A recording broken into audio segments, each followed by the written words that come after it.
us, and thank you, Pia, for helping set this up. So we do want to welcome everyone to another one of our Wednesday Women in Medicine sessions. Hopefully you've had the chance to tune into some of our other sessions, and we have another upcoming one next week that Women in Medicine will also be hosting, and we also organized on parenting in the pandemic. So certainly an important topic, certainly as we're going towards the school year. We really look forward to that one as well. But tonight we're focusing on imposter syndrome, and really excited to be able to take advantage of the virtual speakers we're able to get from around the country. And so I will, and sorry, as she said, I am Dr. Anjali Malik, and I'll turn it over to my colleague, Dr. Maria Aramburu. Thank you, Anjali. And thank you again, Pia and Anjali, for all of the teamwork put together to organize these great webinars. I think the first one that we had was great with women in academic medicine. We've gotten a lot of positive feedback, and we're really excited. We had been working hard to find the right speaker for imposter syndrome because it's such a hard topic. And I was really excited when Dr. Kristin Yates said yes to us. I'm going to tell you a little bit about her, and then we can get right into it. So Dr. Kristin Yates is a board-certified OBGYN, and she practices in New Hampshire. She loves OBGYN because she's a perfect mix of primary care and surgery, but she also has the added benefit of caring for women during their pregnancies. Outside of medicine, she's passionate about helping young physicians overcome imposter syndrome and create exactly the career that they want. She also has a podcast, and the podcast is called Imposter To Unstoppable.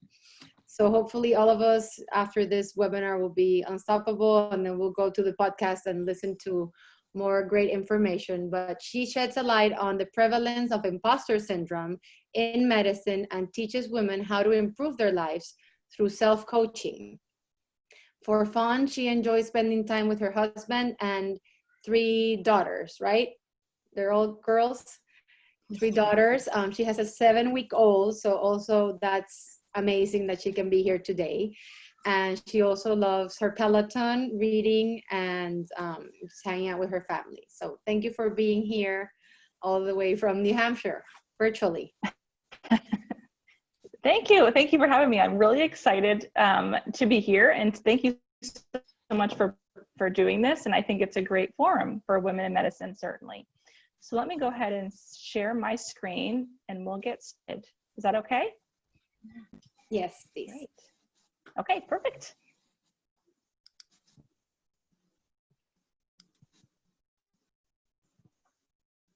Okay.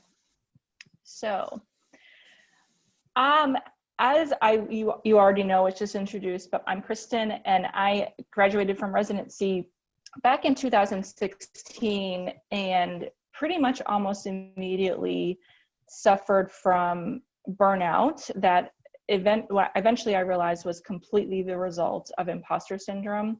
And I went through probably 18 months of figuring out, like, am I going to leave medicine altogether? Do I need to quit my job? Because the burden of this was so significant.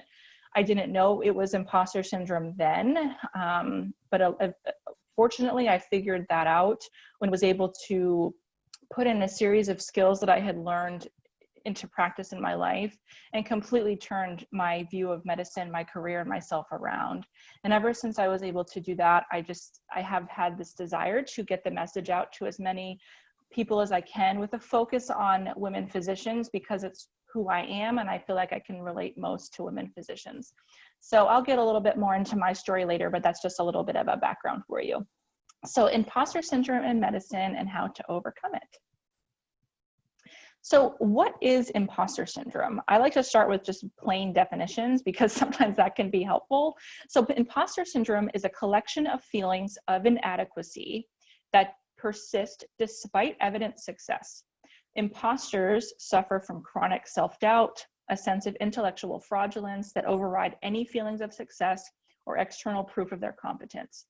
So when I have women on the podcast, or over the past few years when I've spoken to other women about it, universally, people are saying, I never even knew that that was a thing. I just thought that I was the only one who had imposter syndrome. So we all kind of, most people have some sort of imposter syndrome at least some point in their life, but never know what it is. They just think it's just who they are.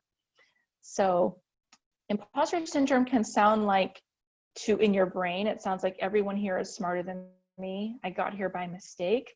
I don't belong here, and soon everyone is going to figure that out. And again, that's despite really good evidence that you do belong where you are, right? You got into medical school, you finished residency, you aren't attending, you have the position that you have. All of these things are proving to you that you belong there, and yet you still believe that you don't. So this was originally defined actually back in 1978 by clinical psychologists Pauline Clance and Suzanne Imes. They discovered it actually because they recognized that women around them in their psychology program were saying these things about themselves. I'm not smart enough, I'm not good enough to be here. And they were like, this is so weird. Like, what is this happening here? And so they dug deeper and they did some research and they eventually defined this syndrome. And their original definition was the persistent inability to believe that one's success is deserved or has been legitimately achieved as a result of one's own effort or skills. So that sounds like I got lucky, it was an accident, that kind of thing. So the statistics here quote a 70% of people experience imposter syndrome from time to time. I don't know everyone in the world, but I do know that everyone who I've ever spoken to about imposter syndrome has had imposter syndrome. So I think that if I were to venture a guess, it's probably higher than that. The people who aren't saying that they feel like an imposter sometimes maybe don't know it. Or I think there's a funny quote out there that says the only people who don't have imposter syndrome are narcissists. So that may be true as well. The problem is that if it's left unchecked, or if you don't know what it is or how to fight the effects of it, it can lead to some really devastating things like stress, overwhelm, anxiety, depression, and burnout. And all of those things are exactly what happened to me when I graduated from residency. So in medical school, my brain was saying, they sent me the wrong letter. I have to work harder here than everybody else, so that must mean I'm not smart enough to be here. In residency, it popped up again. They meant to accept someone else. I'm never going to be able to learn everything I need to learn. Someone is going to call on me and I won't know the answer, and everyone will know I'm a fraud. So if you had maybe similar experiences, I remember when I was an intern and I did my first C-section and I was like, oh my God, there's no way I'm ever going to be able to do a C-section alone. Never. I really didn't think that I could learn something even in the 4-year residency program. And of course, now fast forward, you do a C-section in a minute and it's easy, but you have these, even though you've learned so many things in the past, you still doubt your ability to learn more things. And of course, the pimping in residency, it's terrifying. And some of us that anxiety of being called on or asked a question can be really anxiety provoking, cause you to lose sleep or study incessantly because you think you have to know everything all the time. And in residency, we're supposed to be learning. And instead of feeling like we can be learning and safely learning, we're paralyzed by this fear and perfectionism. And again, as an attending, which is when it really, really became an issue for me, I don't belong here caring for these patients alone. There's no backup anymore. What am I going to do, right? I don't think I should be here. I would not be able to handle that situation that my colleague did. So if the next day I come on call and my colleague had a severe postpartum hemorrhage that needed to go to the operating room, I would think, oh, good thing that patient was there last night, because I don't know if I would have done the same thing. And I'm going to do something wrong, and everyone will finally know that I'm not smart enough. So there was these little minions, I thought, that were going out in the world trying to find out that I didn't belong there and pull me from my job. That's what I thought, really, that everyone, like people I was being spied on, right? It was this crazy, looking back, it's like, no one thinks about you that much, right? But when you have imposter syndrome, it can be this obsession where I better be perfect here, or people are going to think, or people are going to find out that I got here by mistake. All those years have gone by and it hasn't happened still, right? So who is at risk for imposter syndrome? Perfectionists, people with a fixed mindset, And this is speaking, the mindset thing is talking about two mindsets initially coined by Carol Dweck. She wrote the book called The Mindset, and she describes two mindsets that people can have. So there's a fixed mindset in which people think that they're born with certain traits that are, you can't change them. You can't cultivate any new traits. The traits are what you have, and that's what provide you value in this world. But people with a fixed mindset are scared of challenging themselves. They fear failure because in their mind, the traits that they have today are what is providing them their worth. And therefore, if a challenge comes up and they don't know how to handle it, or if it's a failure, they completely feel like they have lost their self-worth. This is in contrast to a growth mindset where people think that you can cultivate new skills, that you are always learning and growing. And a challenge is exciting because you get to learn something new.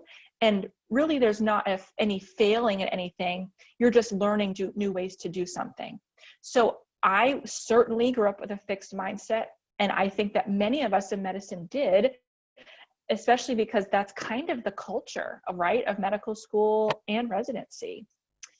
People who feel they differ from their peers in some way. So this comes up a lot of the times for women who are in male-dominated specialties, are like, they look around and it's like a bunch of men, and they may feel like they don't belong because they don't see anyone like themselves there. A fear of failure goes along with those with a fixed mindset, kind of hand in hand. Usually if you have a fixed mindset, you're afraid of failing. And finally, people pleasers. With all of these thoughts about what others think about you, deep down, it's because you want people to think that you're a good doctor, you're a good mother, you're a good partner, all of those things. And therefore, that's going to increase the likelihood that you'll suffer from imposter syndrome.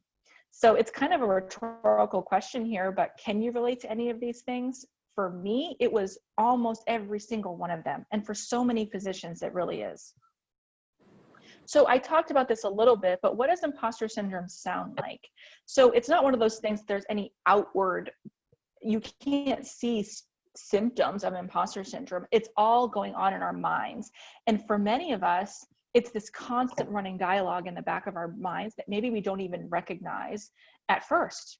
I don't belong here. I got here by mistake. Or when you get the call that you got into medical school, your initial thought is, oh, there must be another Kristin Yates and they called me instead of her. It's, I'm not smart enough, and soon everyone's gonna find out. Everyone here is smarter, better, more skilled, a better surgeon. Everyone is better than me. I have to be perfect. This feeling that perfectionism is the goal, when in reality it's impossible to achieve that goal, right?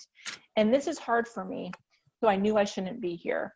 That's a very important one, because so many of us in medical school and residency, that was our like running dialogue, right? Like, oh, this is challenging, this surgery is hard, or that test was hard, so that means that I don't really belong in medical school. And instead, we never stop and say, I'm trying to be a physician here, it should be hard, right? We want that thing to be hard, or else everyone would do it, right?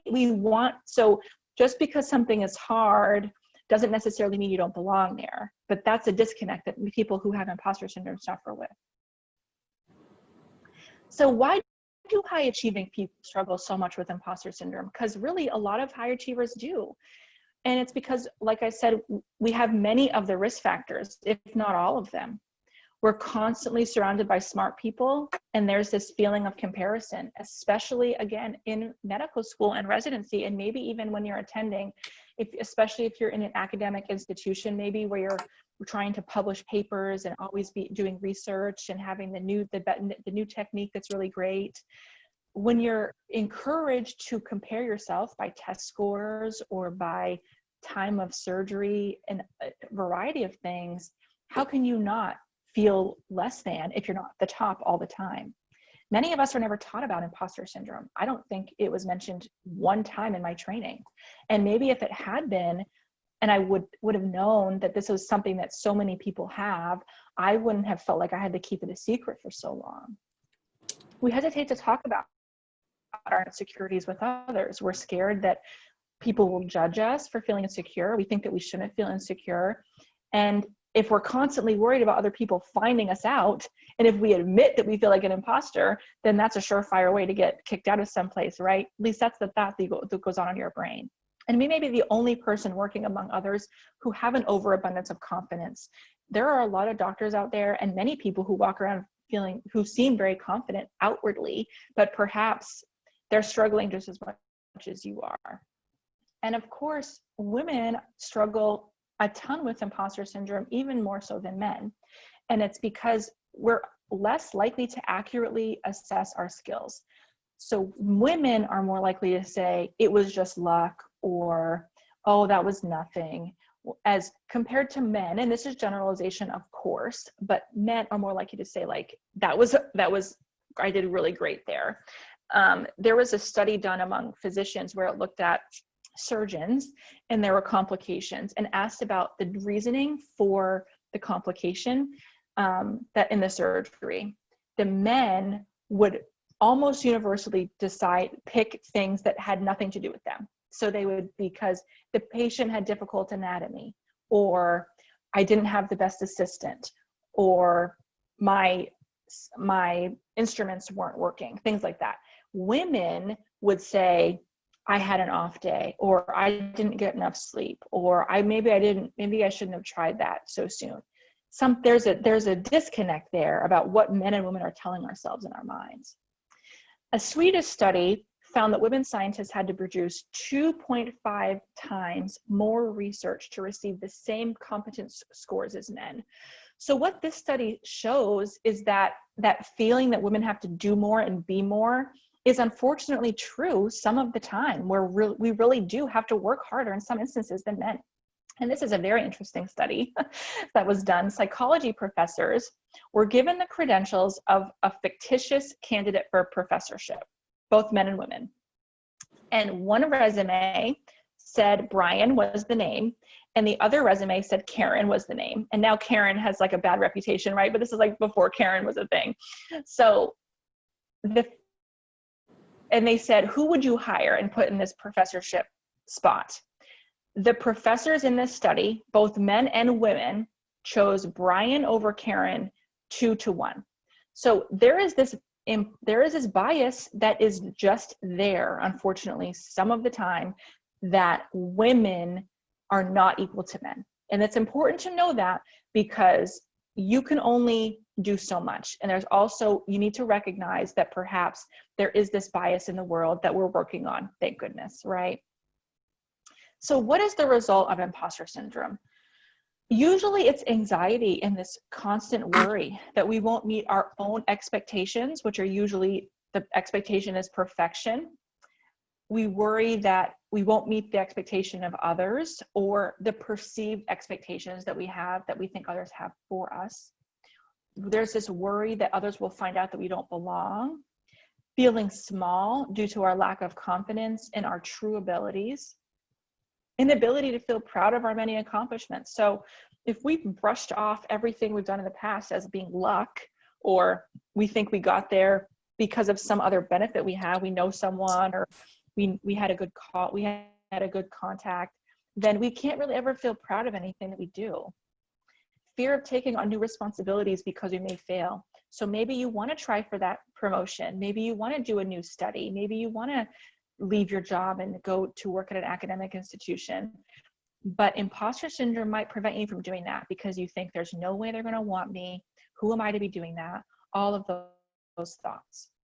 And finally, feeling unqualified to apply for jobs that we may want, as I just said. All of these things can lead you to feeling stuck, unhappy, unfulfilled, and really not ever reaching your true potential because you are holding yourself back. So what's the alternative? I think this is a really good question, because if this is where you're going, if you have imposter syndrome, it's where I was going. I was there, right? I was trying to leave medicine after a year when I had trained for how long? 12 years to be an OBGYN. And I got 6 months in and I was like, there's no way I can do this for 35 years. There's no way, right? There has to be something more than this. And the alternative to not having imposter syndrome, to overcoming imposter syndrome, is a sense of confidence in who you are in what you're capable of. And what that means is not being overly, it's not arrogance. Confidence and arrogance are not the same thing. And I say this only because I thought that they were. I was so worried about feeling confident because I didn't want people to think I was arrogant. What I know now is that there's different types of confidence, and I chose to I want to have a humble confidence. I don't want to ever think I know everything, because that's not safe, in my opinion, for a physician to ever think they know everything. And it's not my personality. So it's this allowing of women in general, I think, to really say, like, I can be confident in who I am, and it's fine. And it's not arrogance. And a woman can be confident and still be nice and powerful and friendly and all of those things, right? You would feel powerful in your position as a leader. You would know that you worked your butt off to get there. You know you have the qualifications, and you know that you're going to be a great leader because of all of the skills that you already possess. You would feel satisfied with the skills that you have, and you would have a passion to cultivate new ones because you're not scared of failing.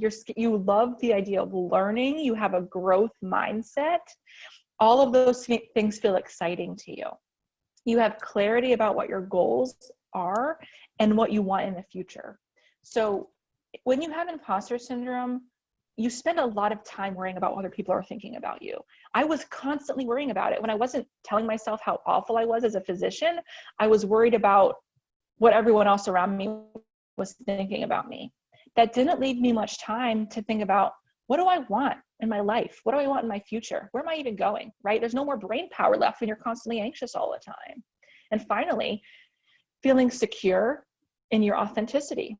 So this goes hand in hand with confidence. When you are not centered around other people's thoughts about you, you have a freedom to cultivate who you really are and doing and becoming that woman without any concern about what other people think about you. And I'm still working on this. I'll be very honest with you, but I know that every time I work on it, this is one step closer to true freedom in myself and in my future. So what if you felt that way? What if you had all that and then the imposter syndrome? I love visualization. And if you're not into that, that's a separate talk. We can do that some other time, but really kind of put yourself in those shoes, like feel that confidence, feel how great that would be, right? And just know, I'm here to tell you that it is possible for you to feel like that. Every single woman in medicine and woman in the world can feel like this. It just takes a little bit of work and a little bit of believing that you can feel like this. And if you don't feel like that quite yet, then it's okay, because I believe it for you. So there's been a lot of advice in the past about how to overcome imposter syndrome. And I think these are all really great. I just don't think it's enough. It wasn't enough for me to really overcome imposter syndrome once and for all. The number one thing that people say is talk about it. And I think that's very good advice. That's why I have a podcast. I want people to talk about it more, because we think that it's this lonely thing that only our brains are telling us how incapable we are. But in fact, we all think it. And the more we talk about it, and the more you see your mentor and women doing incredible things, or a CEO of something saying that she has imposter syndrome, then you realize, like, oh, okay, like if that person has it and she's incredible, then of course, like, I'm going to have it, and let's just move on, right? Acknowledge your achievements. This is a really good one. I think that it's hard for us to do starting out. I think you have to kind of do some thought work in your mind, which we'll get to, before you can say, I can acknowledge all the wonderful things I've done. I don't think that's possible, but it's important in the long run to continue to do that, to keep a log of all the great things that you do and you've done in the past. And finally, be open to compliments. So the best advice I can give you about this is, instead of when you get a compliment saying, oh, that was nothing, or I just got lucky, or I do it all the time, whatever you do to brush off that compliment because it makes you feel uncomfortable, just say thank you. And I've done this, I'm getting better at doing this over the last year. And it's really, really, really helpful to just say thank you, period. And don't say thank you, but thank you, that's it. Because it makes the person who gave you the compliment feel good that they gave you a compliment. And also, you don't fight it. You're not letting your brain fight it anymore. You just say thank you and move on. And eventually that will become less uncomfortable for you. So what do I recommend then? And this is the secret that I did not know, and that was life changing for me. And it is the fact that our thoughts create our feelings. And I say that out loud, and it's like, you might be looking at me saying, everybody knows that. I did not know that. I did not know that to my core until 2 years ago. I did not think that I was in control of the way that I felt. I thought it was the things that were happening in my life around me. It was the circumstances in my life that were responsible for how I felt. So I was on call, so I felt anxious. I thought that was the correlation there. Leading up to my struggle, to my burnout, whenever I was on call for OB call, I'm in a community hospital. I'm the only OBGYN physician on call for all the patients and all the OB patients in the hospital, and then the GYN patients who come in the ER. And I would stress about it for 48 hours prior to being on call. For 2 days, it would ruin me. I couldn't focus on my kids. I couldn't be present with my husband because I was so scared about being on call. And I thought that it was just the fact that I was on call that made me anxious. Through a lot of work and a lot of research, and because this wasn't intuitive to me, what I eventually realized was that it was not the fact that I was on call that was making me anxious. It was the thoughts that I was having about being on call that was making me anxious. This is so important to know. And what eventually really got through to me was that there are thousands of doctors in this world, and they all don't get anxious 2 days before call about being on call. If being on call made you feel anxious, then that would mean that everyone in the world would have the same reaction. And that's not the case. It wasn't the case. So I had to dig deep, and I had to say, why? What is this thought that I'm saying to myself that's making me feel anxious? And the problem here is that so much of what we think is happening under the radar. Subconsciously, we don't even know we're having these thoughts. That's why you have to write them down. You have to journal. And I wasn't a journaler for 30 years, and I was really actually anti-journaling because I was like, I don't want to do that.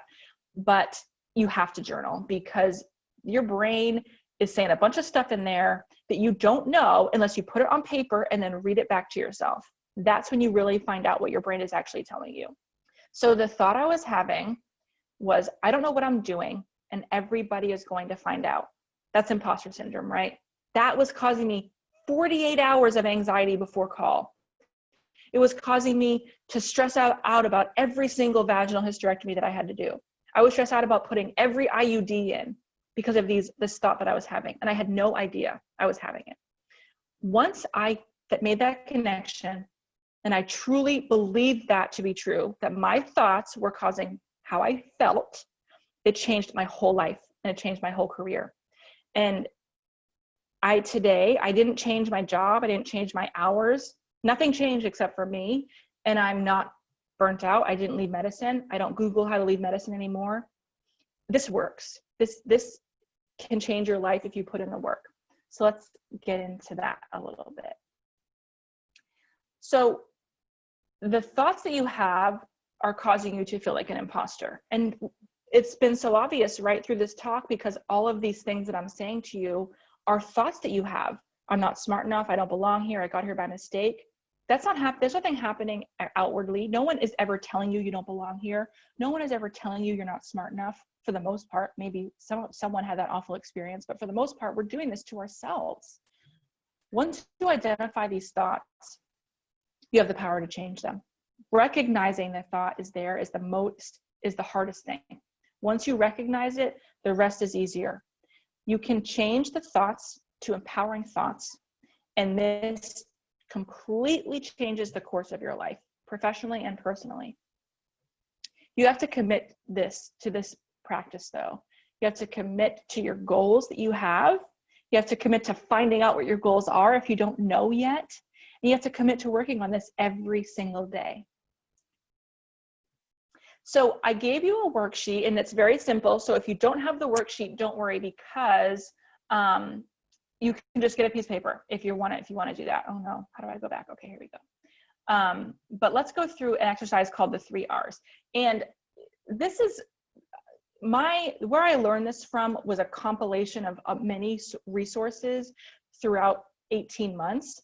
The most beneficial for me was a podcast called the Life Coach School Podcast. It's very good. I highly recommend it for anyone who likes podcasts. It was a lot of personal development thought leaders. Of course, Tony Robbins is a big one. Rachel Hollis, you should read her book, Girl Stop Apologizing and Girl Wash Your Face. Those are very good. It was listening to Brendan Bouchard, who's very good. So I was listening to podcasts, I was reading books and blogs, and through all of those resources, I put them into a framework that made most sense to me. So that's where this is coming from. It's all of those things that I had been listening to and reading, reframed to work in a way that resonated with me. So the 3 R's is the process that I go through when I need to change a thought. And the first step, as I said, is the hardest, and it's to recognize that you're having thoughts that are causing you to feel a certain way. So another thought that I had very frequently was, you don't know how to do that surgery and everyone is going to figure it out. So the nature of residency now, if you are newly graduated, is that we don't get a lot of hands-on surgery for some cases. I'm an OBGYN, so for me in my residency, I did not get a lot of hands-on vaginal hysterectomies. But as an attending, I really want to be good at vaginal hysterectomies. I want that to be like my thing. So I had this thought of, you don't really know what you're doing, you're not good enough. I had great partners who were operating with me. I did all the things I was supposed to be doing to learn, but it was this constant thought that that made me scared to do vaginal hysterectomies. And I had to pay attention to that. I wrote that down and I said, okay, this is a thought that I'm having. So the next step is to review. And what this means is, after you journal, so 5 to 10 minutes of just writing everything down in your head, review each sentence and decide what's a thought and what's a fact. And a fact isn't, I'm not good enough. That's a thought, right? A fact is, I have a job. I am a doctor. That's a fact. A thought is, I am not a good doctor, or I shouldn't be a doctor. Those are thoughts. A fact is something that, like, everyone can say, this is true. This is a fact. So once you review what's a thought and what's a fact, pick one thought, the one that's most concerning to you, and ask yourself if it's true. So I asked myself, is it true that I don't know how to do the surgery? It's not. I did know how to do it, but I wanted to become more confident in doing it. But the thought that my brain was telling me wasn't even true, right? It wasn't a real thought. Then once you ask yourself if it's true, then you go to the next step, which is replace. You want a new thought to think in the place of the old thought that makes you feel more confident. And it's true, right? It makes you feel good and it's true. You need to believe it. So when it comes to imposter syndrome, there's probably several thoughts that you have that are coming up all the time. So for me, again, that thought that I had was, you don't know what you're doing and soon everyone's going to find out. When I realized that, I said, that's not really true, right? Because I did go to residency for 4 years. I did get some obstetric and GYN emergency experience during those 4 years. And in fact, while I've been on call in the past, some things have happened and I didn't know what to do. I could systematically tell my brain those things are true, right? Then I had to pick a new thought because that one was making me feel like crap. I didn't want to think it anymore. So I thought instead, I can handle anything that comes my way. That thought felt true to me because I have done it in the past. I've handled it. I knew that I could either handle the emergency, I could look it up, right? Or I could call for help. I felt confident in my ability to do those 3 things. So I could believe the thought, I can handle anything that comes my way. And also it made me feel better. It made me feel more confident, and it didn't make me feel like an imposter. So what I did is, for weeks, I would think that thought on purpose every single day. When I felt that old feeling of anxiety and dread coming up, I would say, insert that new thought on purpose until I felt better. And it didn't take very long, a couple of weeks maybe, before I didn't feel anxiety anymore before call. One day I realized, oh my gosh, I'm on call tomorrow, and I haven't been worried about it for 2 days already. Because the new thought that you think becomes automatic. Your brain will eventually insert a thought that you tell it to and think that thought automatically. And if you're picking thoughts that don't make you feel like an imposter, if they make you feel confident, if they make you feel excited about your future, those will be the thoughts that you have. Those will be the thoughts that propel you into the best version of yourself. This might sound either really oversimplified, and it is not hard. It is simple. It's just you have to do it consistently. Or maybe you're looking at me thinking, this sounds crazy, right? Like, I'm a doctor. What am I saying? Like, trust me, just try it, and I promise you it will work. That's how confident I am in a system.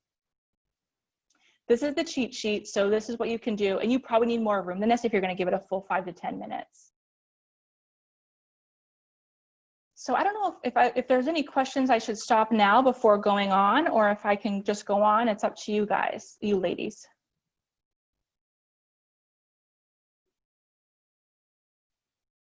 Okay, I will just go on it, and then we can do some questions at the end if that's okay. Okay, perfect.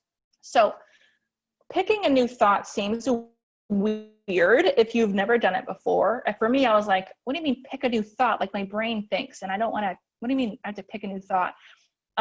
Over time, I realized the power of picking thoughts. And then I said, there's different ways to pick thoughts, and they serve you in different aspects of your life. So the first thought, the next type of thought to pick is emotion focused. So what this means is you're going to ask yourself, how do I want to feel at work? Do I want to feel confident? Do I want to feel like I know what I'm doing? Do I want to feel like people aren't going to kick me out of here, right? Or you could say, if it's not your professional life, your personal life, or about yourself, like maybe you're struggling with a negative body image and you want to feel happy. You want to love your body. You want to feel happy in the skin that you have. You want to feel good about how you look. You want to feel satisfied in your career. Then you start with the emotion. That's the end result. I want to feel confident, happy, empowered. Then you work backwards and you say, I need to pick a thought that's going to make me feel that way. This emotion focused is probably the most beneficial for imposter syndrome, because imposter syndrome is all about how we feel. We feel like an imposter. Another way to pick a new thought is goal focused. So this is when you ask yourself, what is my goal? What do I want to be 5 years from now? And what do I need to be thinking about myself in order to get to that person? Or backwards, you can say, in 5 years, if I have accomplished that goal, what do I need to be thinking about myself today in order to get to that goal? Or what does that person in 5 years think about me, right? So say you want to publish a book, and you want to publish a book in 1 year. 5 years, you don't need probably 5 years to publish a book. But you want to publish a book in 1 year. What do you need to be thinking about yourself today to reach that goal in a year? You need to be thinking, I can write a book. You need to think, I have knowledge that is important and I should share with other people. Those thoughts are going to get you to being an author, not thoughts like, who cares what I have to say? I don't have the discipline to write a book, blah, blah, blah, right? That's the difference. And then finally, habit focused. So this is, if you have a habit, you know that's a bad habit and you want to break, then you can either focus on a goal that you want to have, and then you need to think a different thought about that habit in order to cultivate that habit. So a good example of this is like weight loss. I have just had a baby 7 weeks ago, so I'm on my hopefully final weight loss journey. And I'm a woman, so there's always these negative thoughts that go in my brain about weight loss, right? I look fat. This is awful. I hate this, whatever, right? If you have ever struggled with weight loss, you probably know what I'm talking about. But I wanted to create healthy habits in order to have that goal of weight loss. So I want to create a habit of exercise 5 to 7 days a week. So the thought that I have about exercise is it makes me feel good and it makes me happier. And when I exercise more, my eating habits improve. All those things felt true to me. So instead of thinking, oh, I have to exercise, or I'm too tired to exercise, or I don't have time to exercise, I'm focusing on thoughts that make me want to exercise. So those are different ways you could think about creating new thoughts. So take home point, and this is a lot of information here. So if you need me to review anything, I will. But the most important thing I want to tell you is that you are here, you are where you are because of hard work and dedication. It wasn't luck. It wasn't a mistake. It wasn't because you knew someone who knew someone. You got here because of you, and you belong where you are. And I know that's true. You don't have to believe the thoughts that you have. I'm going to say that again. You don't have to believe the thoughts that you have. You have thoughts about yourself because you have a human brain, and we all have these thoughts. We just never talk about the disempowering ones because we think we're the only ones who have them, right? But you don't have to believe the thoughts that come into your brain. In fact, I encourage you not to. I encourage you to question most of the thoughts and then decide, is that something that I really want to keep thinking for the rest of my life? For me, most of the time, the answer was no, and I had to give myself all new thoughts, right? Changing your thoughts takes time and effort. I'm not going to lie to you. This is something that is persistent work. I do it to this day. It gets easier over time, though. And if you have the control of something so fundamental and it can change your life, and it can, then that's worth it. That's worth it, right? For me, it was. And you get to believe anything you want. You can believe any story you want to tell yourself. So choose wisely. And if it doesn't work for you, then change it. You don't have to think the same thought the rest of your life, every single day. Think a thought for a while. And if it doesn't work for you, then pick a new one. Never stop growing in this way. So what to do next? The first thing I'm just going to say is commit to saying, like, I'm going to try this crazy stuff that she's talking about. I'm just going to try it, and I'm going to do it judgment free. I'm going to say that again. You're going to do it judgment free, because women love to judge ourselves, and we should not be judging ourselves, right? So when you're journaling, if you decide to do this, when you're journaling, don't journal all the awful thoughts you have about yourself and then think, God, I really suck. I think all these awful things about myself. No, you're going to think, that's so interesting. No wonder I feel like crap. No wonder I feel like an imposter. No wonder I'm not confident. My brain is telling me all these awful things about myself that aren't true. That's where you need to come at that angle of your best friend doing this for you. Okay. That's really important. Actively think your new positive thoughts every day. Have a mantra, write it down in your phone. Have a phone alarm that goes off every hour that says your new thought, like, I work hard, I belong here, whatever it is. You can definitely email me. I love talking about this stuff. So if you want to just chat and want to know, like, I don't know, I'm having these weird thoughts. I don't know where to go from here. I need help. Happy to help you. Just let me know. Again, I have a podcast that's called Imposter To Unstoppable. And that's a bunch of physicians, mostly women, who I interview, who talk about their journey with imposter syndrome and how they overcame it, or how they're still dealing with it in their career today. I have a Facebook group that's relatively new.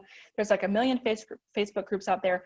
My group talks about imposter syndrome, but also a lot about self-coaching, because that's what has changed my life more than anything.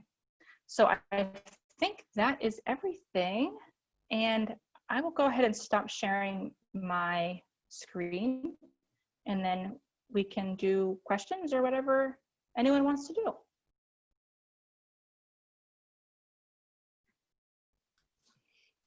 I think we have a question in the chat.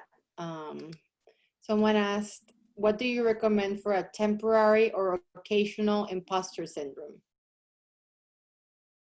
Yes. So this is really nice and easy, actually, I think, because usually if it's temporary or occasional, then it's related to a specific thing. So it could be, I only feel like an imposter when I'm trying to make a birthday cake for my daughter and it looks really bad, right? Like maybe that's your temporary thing, or maybe it's only with a certain surgery, or only when you're on call.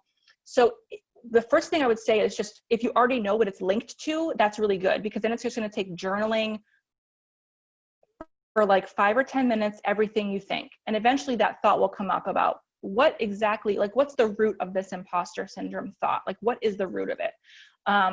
If you're not quite sure if there's a correlation, then what I would recommend is being observant over the next week or month or however often you have have that imposter syndrome feeling. And when you notice that you're like, oh, I feel like an imposter now, have like a little internal alarm. And then either in your phone or in a notebook, write down whatever you're doing or what you're thinking about.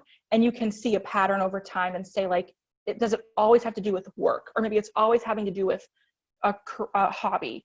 And then you can figure out the thought that's leading you to feel like an imposter then, and then work on it that way. Did that answer the question?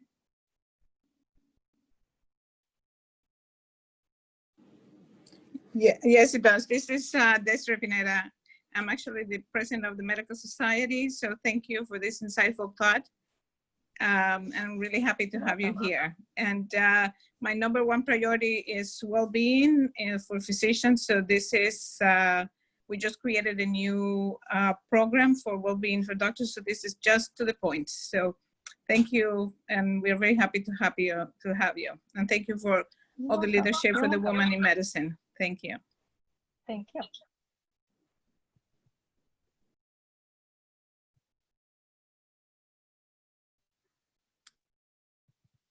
I have a question, Christine.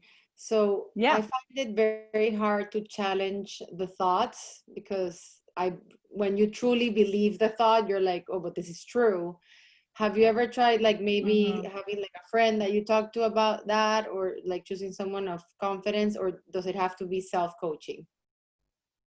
Yeah, no, I could recommend all the things. Like, I think you should I think you should do it yourself. And then when you find challenges like that, if you have a friend who you trust or a colleague who you trust, and sometimes it's nice to just say like, I feel like I'm not smart enough, or I feel like I'm really not great at vaginal hysterectomies, and I can't really talk myself out of it. Then that friend or colleague who would know that part of you, they can give you that external validation. And that can sometimes help you to kickstart the thoughts like, okay, like someone outside of me does really think that I'm good at this. That's really beneficial. Another thing that's beneficial is having a coach. And I have a coach. I think everyone should have a coach, but they can really help you to get that work done as well, because it's constant ongoing work. And then it's someone who's a completely neutral third party who can validate you as well. But one thing I will say is that it's really common for women, especially, to question our thoughts because we think that they're facts. So sometimes just knowing that a thought isn't a fact and allowing your brain to believe that to be true, that the thoughts can change, is enough if you do it consistently. An example of this would be, let's see here. Okay, so I for a long time would say like, I'm not a good surgeon, or someone's a better surgeon than me. And I had a hard time providing evidence for that thought. Like, I didn't think, how do you know you're a good surgeon? Like, your patient doesn't sue you. I don't know, like, how you really know, like, what are the criteria for that, right? Like, I don't know what they are. So I had a hard time proving that I was a good and skilled surgeon. So instead of focusing on finding evidence for that thought, I shifted it a bit and I said, okay, well, I'll just put that to the side. Maybe I can't not believe that yet, but can I also believe something that makes me feel better instead? Like, can I drown that out? So I did that by saying, I'm a careful and skilled surgeon. So that's something that I could say, like, I'm going to go into the OR and I'm going to pay attention to what I'm doing, and I care about my patients. And then I would think that thought instead. And I could believe that, that thought, and I could provide myself evidence for that, because that's how I feel like I operate, and that's the kind of physician that I am. So eventually, instead of having to build up evidence for a thought that I was having a hard time disproving, I just drowned it out with a new thought that felt really true to me and felt better. So that's another way you could do it too.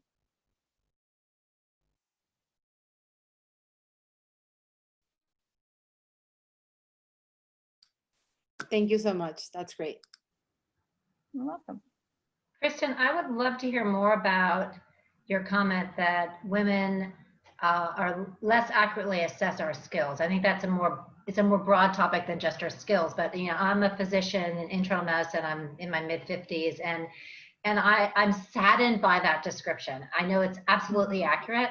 You know, when I was in medical school, it was probably 50-50 men and women, so I didn't come up in the era where it was so many more men than women, but I absolutely Yeah. think that and my husband's a doctor as well, he's in my class. I absolutely think that I have always, been more self-deprecating, less confident than the men in my class and my male colleagues. So I'm just curious about the background of that statement and just more thoughts about that. Yeah, this came up in I've read several books on imposter syndrome and the various studies that have been done, and I think that it's multifactorial. So I think it's the fact that women historically feel that if we're confident, we are arrogant, and you don't want to be arrogant. You want to be, you don't want to come off as overly arrogant. You don't want to come off as too big. I think that many women are trained as girls even to have this feeling of don't be too arrogant, don't be too big. I think that has something to do with it, because then you feel like when you do something good, when you have a good accomplishment, you can't talk about it because then you'll be arrogant, right? So I think that's part of it. There was a really interesting, I read a book on imposter syndrome, and this woman, the author, has author for years and wrote a book recently, had gone to a party, and a man came up to her and started quoting her own book at her inaccurately, like with 100% confidence. And she was like, what is going on? Like, I'm the author. And she was then questioning herself, like, oh, what is he like? What? Maybe he's right. And she wrote the book. So I think it's just this natural thing that women just grow up. And I don't know, I wish I could tell you, because I have 3 daughters, like what to do to not make this happen. I don't know what it is, but I think it's from childhood.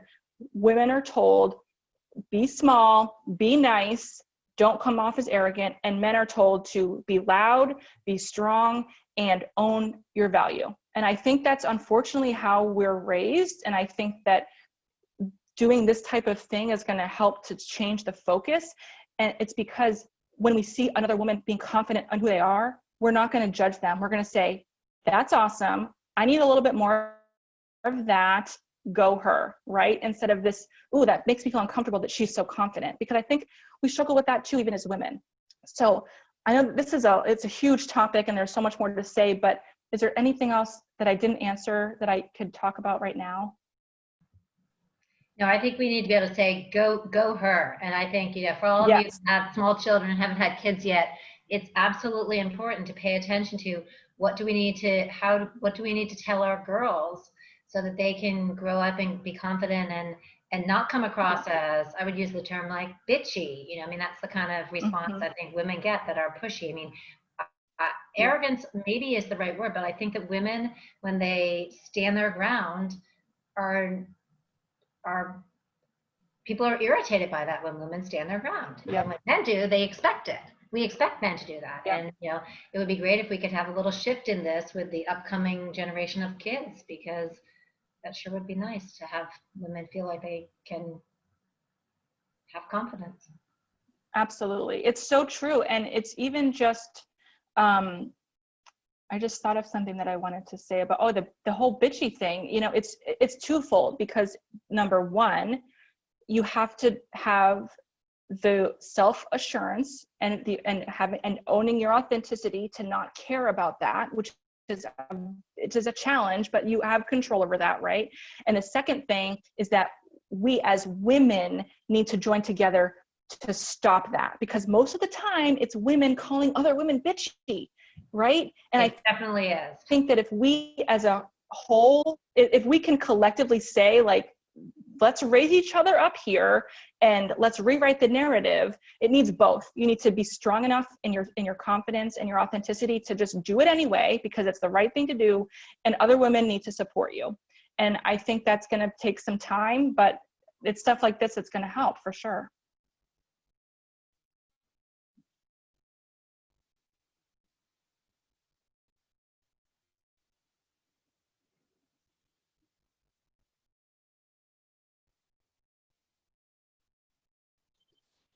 You're muted.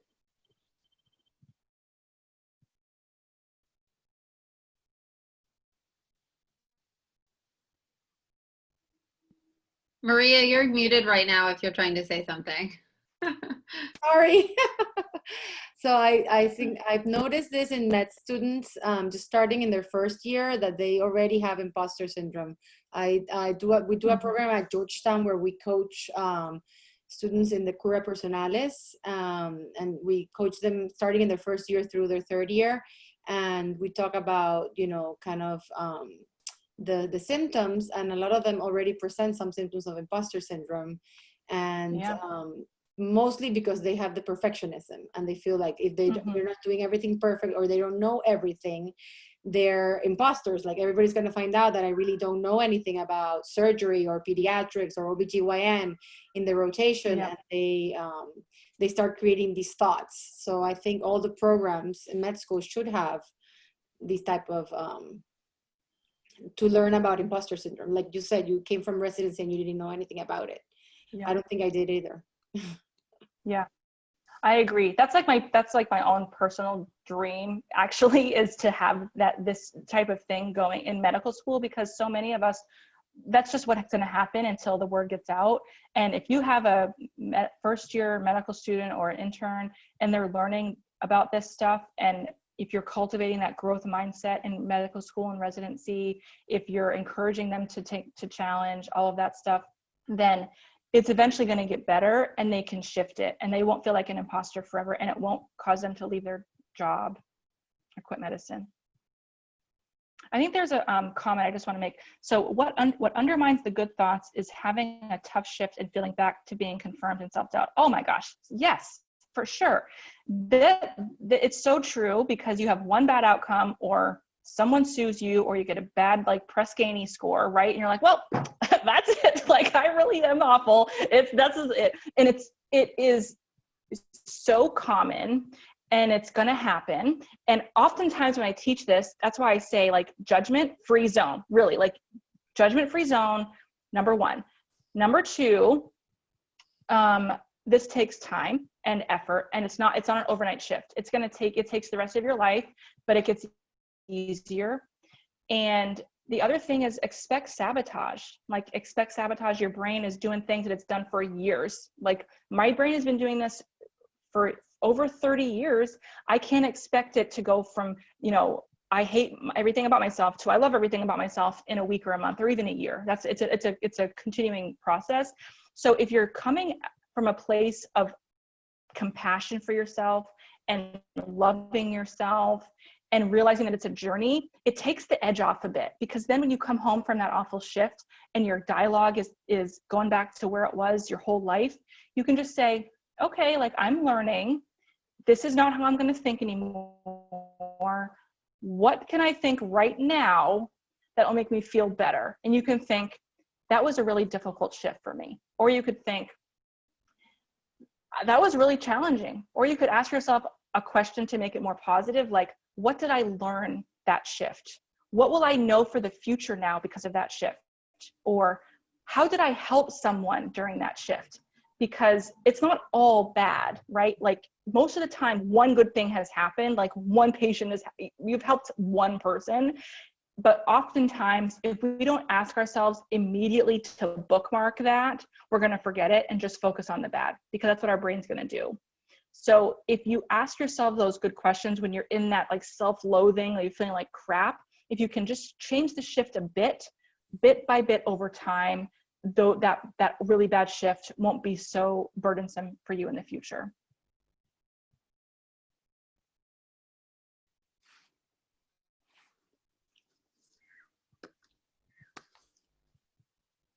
Thank you so much. I don't think we have any more questions.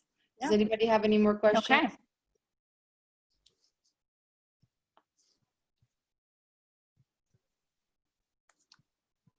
Yes, the concept that our thoughts create our feelings is valid well beyond. Oh yeah, this is like a life skill. That's imposter syndrome is one area, but this is universal for your whole life. And that's a whole separate thing. You can go to my Facebook group if you want to know more about that.